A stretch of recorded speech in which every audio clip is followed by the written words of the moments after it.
మరి గురువుగారు ఇంకో విషయం ఏంటంటే లలితా సహస్రనామం చదివినా విన్నా మన జీవితాల్లో చాలా మార్పు జరుగుతుంది, మంచి జరుగుతుంది అంటారు. ఇది నిజమే అంటారా?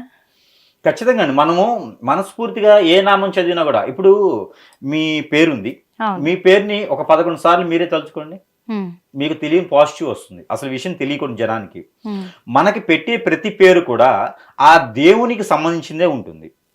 ఆ రవికో, చంద్రుడికో, రాహుకో, కేతువుకో ఎవరికొకరికి సంబంధించిందే ఉంటుంది. ఇప్పుడు మన డేట్ ఆఫ్ బర్త్ చూడగానే మీ డేట్ ఆఫ్ బర్త్ ప్రకారంగా మీ పేరు ఉంటుంది. అవును. లేదా పేరుని బట్టి రాసి వస్తుంది. హ్మ్. ఎవరొకరు ఎటుకటైతే పేరుని బట్టి రాసిన బట్టి పేరు ఉంటుంది. అంటే మీది కూడా దేవుడిదనే కదా, మీది కూడా అమ్మవారిదనే కదా. లలిత సహస్రనామం దాకెందుకు, ఆ లలిత సహస్రనామంలో కూడా మీ పేరు ఉంటుంది. హ్మ్. మీ పేరును 11 సార్లు తలుచుకుంటే కూడా ఎప్పుడు కూడా గుర్తుపెట్టుకోండి, మన పేరును ఎదుటి వాళ్ళ నోట్లో పలికితే మనకుండేటువంటి వైబ్రేషన్స్ ఎలా ఉంటాయో, మన పేరుని మనమే పలికితే కూడా అంతకన్నా గొప్ప వైబ్రేషన్స్ ఉంటాయి. కానీ మన పేరు మనం పలికి ఎప్పుడు చూడం. ఎవరు చేయరు అసలు. ఇప్పుడు మన పేరుతో ఎదుటి వాళ్ళు ఎవరైనా కనిపించారనుకోండి, ఇప్పుడు సపోజ్ నా పేరు సురేష్, మీ పేరు నిర్మల గారు. నిర్మలా గారు సేమ్ మీ పేరుతో ఇంకొక వ్యక్తి మీ పక్కన ఎక్కడో కూర్చొని ఉంటారు 4 టేబుల్స్ అవతల. ఎవరో వచ్చేసి నిర్మలా గారు అంటే మనం గజక్కని తిరుగుతాం ఇలాగా. మనం తిరిగేటప్పుడు మనకు మెడ పట్టేస్తున్నా కూడా ఆలోచించాం. కానీ మనల్ని కాదు, ఎక్కడో పిలిస్తే కూడా మనకు ఆ వైబ్రేషన్స్ వస్తాయి. ఎందుకు? మన పేరు మనకి గుర్తొస్తుంది కాబట్టి. అదే మన పేరు మనం పిలుచుకొని ట్రై చేయండి రోజు పొద్దున్నే, చాలా వైబ్రేషన్స్ వస్తాయి. కానీ ఆ ప్రయత్నం ఎవరు చేయరు. కానీ పొద్దున్న లేవగానే గోవిందనామాలు వింటారు, అవును, లేకపోతే సాయిబాబా హారతి వింటారు, లేకపోతే ప్రభు పాటలు వింటారు, ఇవే ఉంటాయి, హజా వింటారు. ఇలానే ఉంటాయి అనమాట. ఎందుకంటే వారు కొలుసుకునేటువంటి దేవతలు, దేవుళ్ళు మనకి పాజిటివిటీ, అందుకే అవి వింటారు. ప్రతిరోజు లేవగానే మీరు ఏం చేస్తారు? బెడ్రూమ్ లో ఉన్నటువంటి స్వామివారి ఫోటో, లేదా ఈ రోజుల్లో కొంతమంది చెప్పేది ఏంటంటే మీ చేతులు మీరు తుడుచుకోండి, 2 కాళ్ళు వెడంగా పెట్టేయండి, మీ చేతులు మీరు ముఖానికి అద్దంగా పెట్టుకోండి, మీ చేతులు మీరు పెట్టుకొని ఇలా కళ్ళతో చూడండి అని చెప్తారు. మన చేతుల్లో పాజిటివిటీ ఎక్కడ ఉంది చెప్పండి నాకు. పడుకున్నప్పుడు మీరు ఎలా పొద్దున్నే లేచి అరచేతులు చూసుకోవాలి అంటారు కదా. అదే అండి, మీరు పడుకునేటప్పుడు ఏ స్థాయిలో పడుకుంటారో తెలియదు. వాస్తవం మాట్లాడుకోవాలి కదా. మనం ఏ పరిస్థితిలో పడుకుంటామో తెలియదు. ఇప్పుడు భార్యాభర్తలు పడుకుంటారు, పిల్లలతో పడుకుంటారు, ఏ సిచ్యువేషన్ లో పడుకుంటారు, ఎట్లా ఉంటారో తెలియదు. ఇప్పుడు మన చేతులన్నీ ఏమవుతాయి? మలినం అవుతాయి. మలినం అవుతాయా? ఈ మలినమైనటువంటి చేతుల్ని పొద్దున్నే మనం లేవగానే చూస్తాం. మరి ఎందుకు గురువు గారు ఇప్పుడు మీరు చెప్పింది అయితే నాకు నిజంగా చాలా ఇదిగా, అంటే చాలా మంది పంతులు కూడా చెప్తూ ఉంటారు పొద్దున్నే లేచి మీ అరిచేతుల గురించి. ఎందుకు పంతులని కాదు, నిజంగా వాస్తవంగా నేను అడుగుతాను గురువు గారు ఇక్కడ మాత్రం. ఎందుకంటే ఎవరు చూడు ఇలాగే చెప్తారు, పొద్దున్నే లేచి మీ చేతులు మీ అరిచేతులను మీరు చూసుకుంటే మంచి జరుగుతుంది, ఫస్ట్ చేయాల్సిన పని అదే అంటారు. అందుకంటే బద్ధకం కాబట్టి. నవధాన్యాలు భుజించే వాళ్ళు ఏం చేస్తారు? బద్ధకంగా ఉంటారు కాబట్టి ముందు మీరు చూసుకుంటామంటే ఆ తర్వాత నేను చెప్తాను మీ వీపు మీరు చూసుకోండి అని చెప్తా. కనిపించదుగా, అందుకని చేతులు కనపడతాయి కదా. అదే మీ అరికాళ్ళు మీరు చూసుకుంటే అంటే కాళ్ళు పట్టేస్తాయి, మళ్ళీ ఫోన్ చేయాలి, డాక్టర్ గారు పొద్దున్న నాకు పట్టేసింది మీరు వచ్చి చూడండి అని. అంటే ఇక్కడ మనకి వాస్తవం చెప్పాలి అంటే మనకి ఏదైతే అనుకూలంగా ఉంటుందో అది చెప్తే మాత్రమే అతను గురువు. ఈ రోజుల్లో ఏదైతే చేయాలో అది చెప్తే వాళ్ళని ఏదంటారంటే ఏమంటారంటే వాళ్ళని ఏమంటారో కూడా అర్థం కాదు. ఏదో గురువు గారు చెప్తారులే, చెప్పిందని మనకి. మొన్న ఎక్కడ దాకా ఎందుకండి, తూర్పు వైపు ఉన్నటువంటి షాపు కౌంటర్ పెట్టాలి, ఒక గురువు గారు వచ్చారు. అంటే గురువు గారు నేనేం అనలేను, చెప్తున్నా. గురువు గారు వచ్చారు, ఆయనకి తెలిసిన సిద్ధాంత ప్రకారంగా ఆయన ఏం చెప్పారంటే, తూర్పు వైపు షట్టర్ ఉంది కాబట్టి మీకు వాస్తు ప్రకారంగా చూస్తే పైన ఫోర్ట్కో బల్ ఉంది, ఒక దర్వాజా వెళ్తుంది, కింద షట్టర్ ఉంది, ఇక్కడ ఫ్యాన్ ఉంది, ఇక్కడ బల్ల ఏదో ఉన్నది ఇక్కడ. సరే మీరు ఏం చేస్తారంటే పరమడ దిక్కుగా మీరు కూర్చుంటే వ్యాపారం బాగుంటుంది అని చెప్పారు.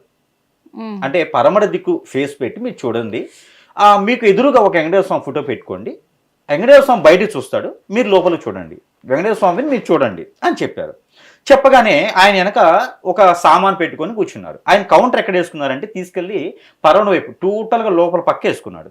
స్వామివారిని చూస్తూ కూర్చున్నాడు. కూర్చోగాని ఈ స్వామివారిని చూసి చూసి చూసి చూసి ఆ స్వామివారి వీళ్ళు ఇతనిలో దూరాడు. ఇతనిలో దూరేసి గోవిందనామాలు ఇతను చేస్తూ ఉన్నాడు. ఇక్కడ సామాన్ అంతా గోవింద గోవింద అయిపోయింది. సాయంత్రానికల్లా వెనకది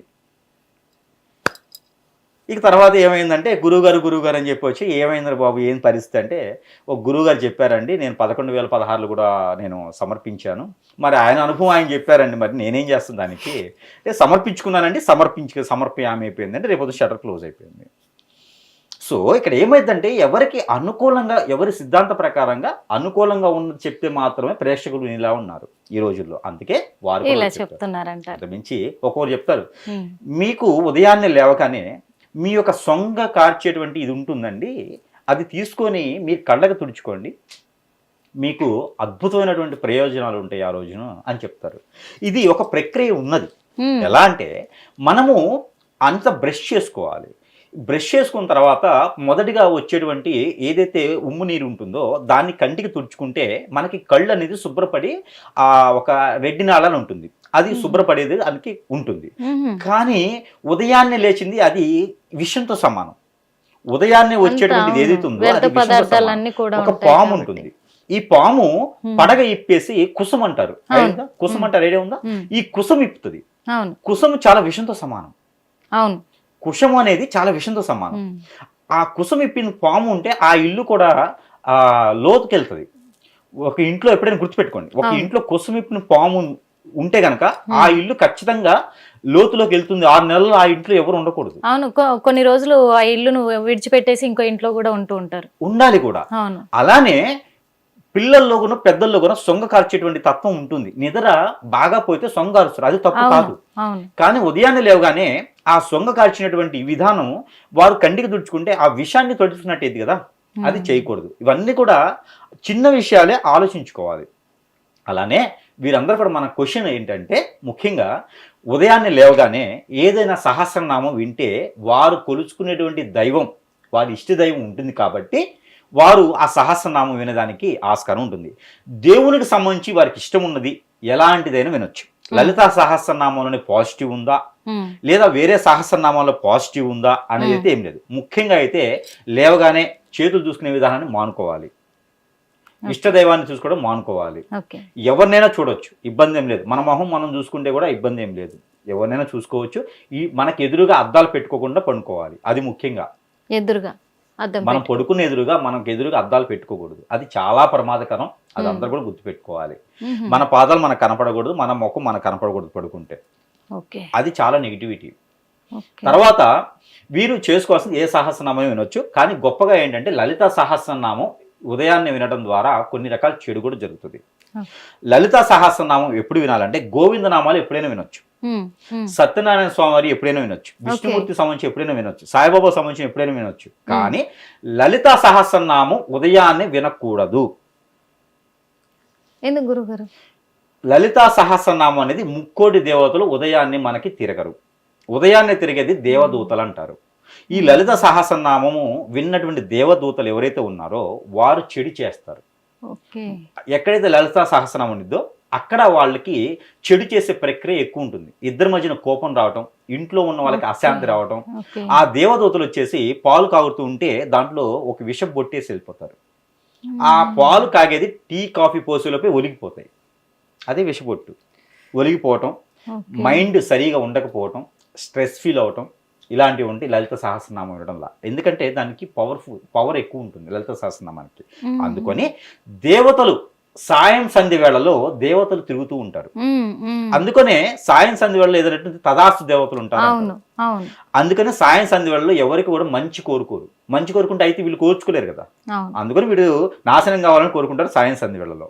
ఇప్పటికి కూడా కొన్ని ఆలయాల్లో స్వామివారు పైన తిరుగుతూ ఉంటారు. ఈ సమయంలో మనం కోరుకుని దర్శనం చేసుకుంటే బాగుంటుందని శ్రీశైలం లాంటి ఏరియాలో అయితే ఇప్పటికి కూడా ఉంది.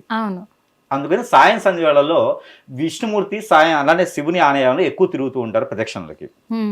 అయితే ఈ సాయం సంధ్య వేళలో లలిత సహస్రనామం వినడం చాలా గొప్ప విషయం. 5:40 తర్వాత 7:20 లోపు లలిత సహస్రనామం మనం వినొచ్చు. అప్పుడు దేవదూతలు కాకుండా దేవతలే తిరుగుతారు కాబట్టి మార్నింగ్ సమయంలో లలిత సహస్రనామం అంత మంచిది అయితే కాదు. అందులో ఉమ్మడి కుటుంబంగా ఉన్నవారు అసలు వినకపోవడం మంచిది. ఇంకో విషయం, లలిత సహస్రనామం పవిత్రపూర్తంగా వినాలి. పవిత్రపూర్తంగా ఉన్న తర్వాత మాత్రం లలిత సహస్రనామం పెట్టుకోవాలి. లేవగానే ఫోన్లో లలిత సహస్రనామం పెట్టకూడదు. వీరు స్నానం ఆచరించి పూజ చేసుకునే సమయాల్లో ఏదైనా పెడితే ఇంకా అలవాటైన వారైతే పెట్టుకోవచ్చు. ఖచ్చితంగా అందరూ గుర్తుపెట్టుకోవాల్సింది లలిత సహస్రనామం ఉదయం పెట్టుకోకపోవడం మంచిది. ఓకే, సాయంత్రం పూట పెట్టుకోవడమే మంచిది. హిట్ టీవీ యాప్, ఇందులో short news, live news, entertainment shows, movies, digital magazines తో పాటు మీ జిల్లా వార్తలను కూడా ఫ్రీగా చూడొచ్చు. అంతేకాదు కేజీ నుంచి పీజీ వరకు విద్యార్థులకు స్కాలర్షిప్ కూడా అందిస్తున్నాం. ప్రతి వారం 10 మందికి లక్కీ డ్రా ద్వారా ఒక్కొక్కరికి 10,000 రూపాయలు అందిస్తున్నాం. ఇంకెందుకు ఆలస్యం, వెంటనే హిట్ టీవీ యాప్ ని డౌన్లోడ్ చేసుకుని ఫ్రీగా ఎంటర్టైన్మెంట్ పొందండి. Hit TV app. Hit TV app. Please download Hit TV app. Hit TV యాప్ని ఫ్రీగా డౌన్లోడ్ చేసుకొని ఎంజాయ్ చేయండి. మీకు నచ్చిన ఎంటర్టైన్మెంట్ కోసం హిట్ టీవీ యాప్ ని ఫ్రీగా డౌన్లోడ్ చేసుకుని ఎంజాయ్ చేయండి. హిట్ టీవీ యాప్ని డౌన్లోడ్ చేసుకుని ఆస్వాదించండి, ఆశీర్వదించండి. ఇంతమంది సెలబ్రిటీలు హిట్ టీవీ యాప్ ని డౌన్లోడ్ చేసుకోండి అని చెప్తున్నారంటే ఎంత మంచి యాప్ ఆలోచించండి. అమెరికా అమెరికాలో చదవాలనుకునే వాళ్ళకి విశ్వసనీయమైన పేరు మన శౌర్య కన్సల్టెన్సీ. UK లో 1 year masters. UK లో 1 year masters. 2 years work permit up to 5 years visa. Contact Saurya Consultancy. Contact 89851 89851.